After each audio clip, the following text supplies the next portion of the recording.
In this video we're going to look at making an assignment on Moodle, and so what we've got here is one of Mary's classes and we're going to add an assignment into it.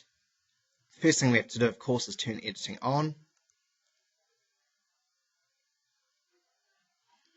and then we're ready to put things in. We can see this topic here has got the eyeball closed, which means that no students can see it, so this gives us a good working area. So we'll keep playing here. What we're wanting to do is to add an activity or resource, and this dialog box will come up. The very top one is assignment, and that's what we're looking at. So we're going to click on assignment and click on add. When this comes up, there's going to be a lot of options down the bottom.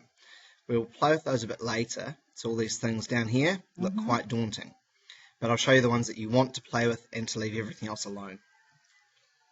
So, if we can think of what you'd want a homework, say paragraph or a piece of work to be about. They could compare and contrast. And why don't they just define a set of sustainability words, so defining some words. Okay, so maybe sustainability, word definitions or something. Vocabulary. Oh, that's great. Oops, it'd be nice if I could spell though. Ironically. So we're going to define the following terms, and then we don't need a lot. I'm going to use the little bullet points or the 1, 2, 3. I'm going to do 1, 2, 3, 4 so that there's no, they don't have to repeat them. What have we got? We've got recycling, renewable resource.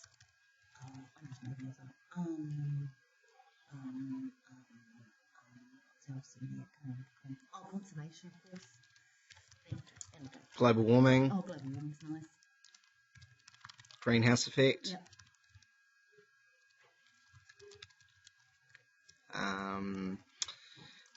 Thermal. Geothermal. Yeah. Great. Hydroelectric.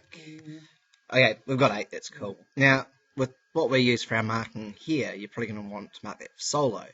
Well, if you just ask them to define, they can only really go to multi-structural. Yep. So for a task like this, I wouldn't use solo marking. I'd do a mark out of 8. Oh, okay. Tell them how they've done out of 8.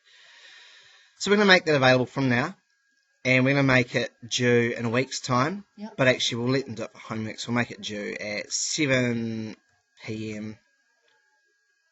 Okay? Yep.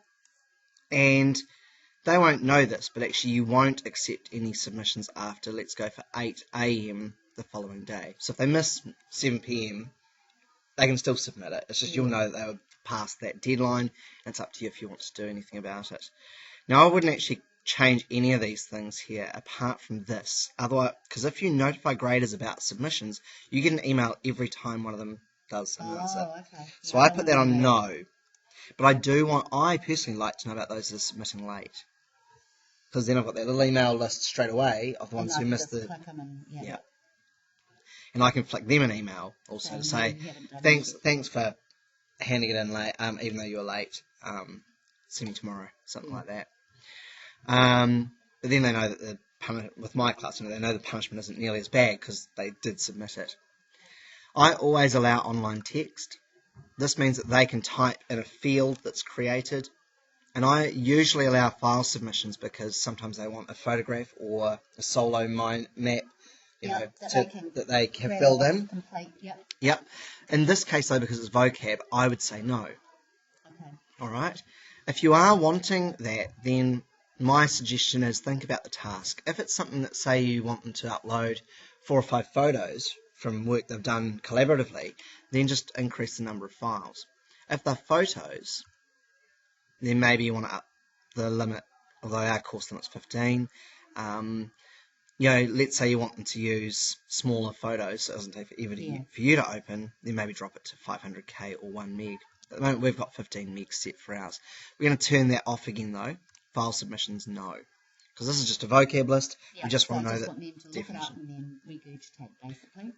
Now, feedback settings, I always have comments. And the reason for that is that's the purpose of an assignment for me. Yep. Yeah, exactly. Okay.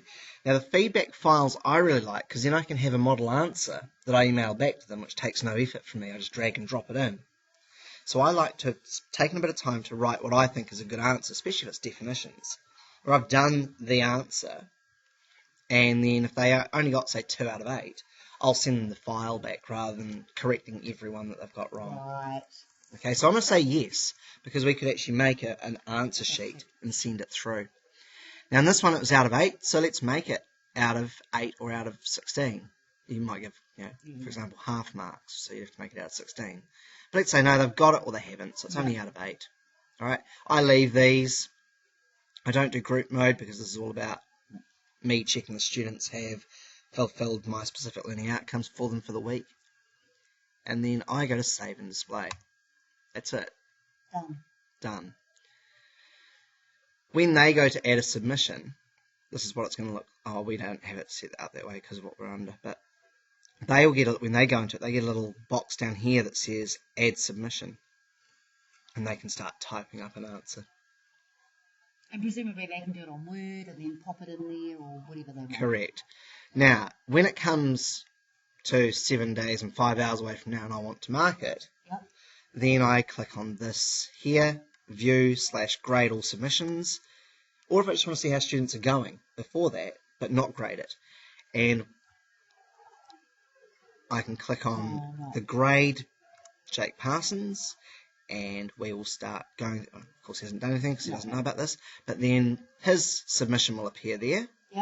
And if he's added a file, it'll be there. And then you're just going to give it grade out of 8. And your definition of recycling wasn't perfect, but close enough. I don't know, something like that. And you will then maybe send him, or you might. If I want to go looking for that file with the model answers on. Or then that can just be dragged and dropped into there if you're using Chrome or Firefox. Save, show next. So it's just like turning the page. Okay, next kids. Yep. We're going to go cancel because I don't want to save anything I've done there. Well, this class doesn't even, I don't think the kids use this at all. I only use them in future, so it's a great place to play. Yeah. So that's how we set up an assignment. And if I go up there, where do I get, so that I'll know who submitted, because if I go to view whatever it was down there on the left hand side. We'll go to that in just one moment. There's actually an easier way than that. So that's already under the homework heading, so that's quite good. Now, if I want to check the students that have done it, here's where I go into, navigation, and I want to go to reports. And I'm going to click on course participation. Oh, because it's already in that class. Gotcha. And then I'm going to click on sustainability vocab. I'm going to look back over the last week. I'm going to look at only the students. And I'm going to only look at posts. I don't care if they've looked at it. I want to make sure they've done the work. Click on go.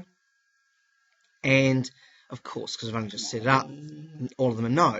But let's say it was due in 3 hours' time. I could select all no. So all have a tick. Then I could send them a message, which will be an email. Oh, wow. And I can say, dear student, you are receiving this email because you did not complete your work. You have 5 hours to complete this, or your consequence will be. Beautiful. All right. So it makes it really easy for just sending it to the ones. Now, let's say that Oliver had actually come to see you with a reason you'd negotiated an extension. You can just remove him from this list, get in the email, so that he doesn't get this telling off, as it were. Right, again, I'm going to go cancel because I don't want to do this. So go back to participants, back to our class. All right. So lovely. That's how you make one. That's how you check who's actually submitted.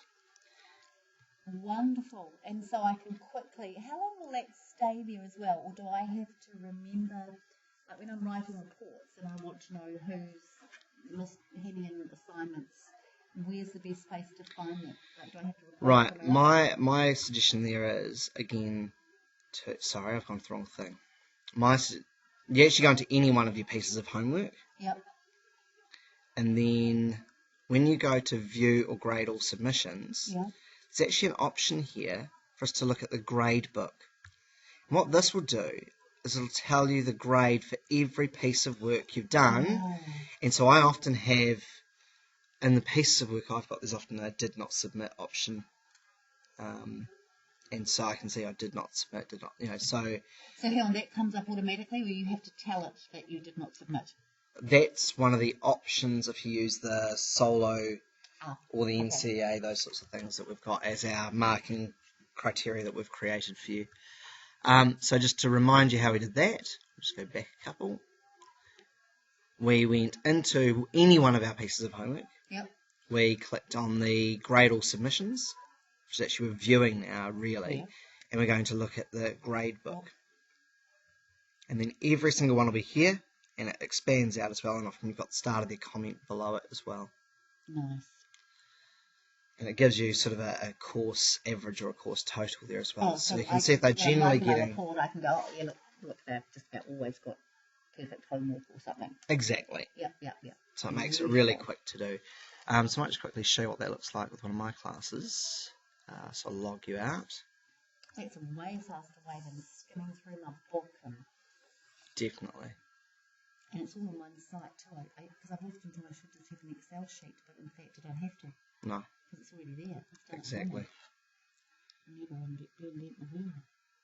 So if I look at my Year 9s,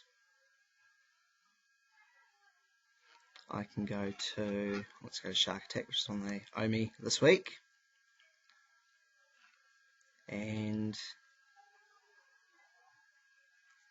that's good, 3 of them have done it already. And I got given that at the end of last week.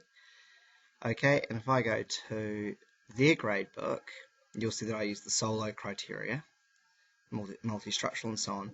And I can just scroll across and see what they've got in things. And there's things like, actually for these students there'll be very few did not submit. There we go, not attempted for that one there, and so on. So we've got a record of who's doing what and how well. Nice. Right, so I can see those things there. And some of these ones here that have got nothing next to it, to be honest, they were ones I put in and didn't actually get them to do. I always do more assignments than I actually give out. Yeah. Oh, I think by next year I'll have these kind of banked up, ready to go. It's going to save me a lot of time. So yeah, so there we go. That's how it looks. Now it is quite awkward for scanning across and then seeing which student you're looking at for certain things. It's not that good. I haven't found a way to do it. That doesn't mean there isn't. I just haven't had much of a play with it. That's right though. You'll be able to number them down and stuff. Yep. So there we go. That's your grade book. That's setting an assignment and quickly how to mark an assignment as well.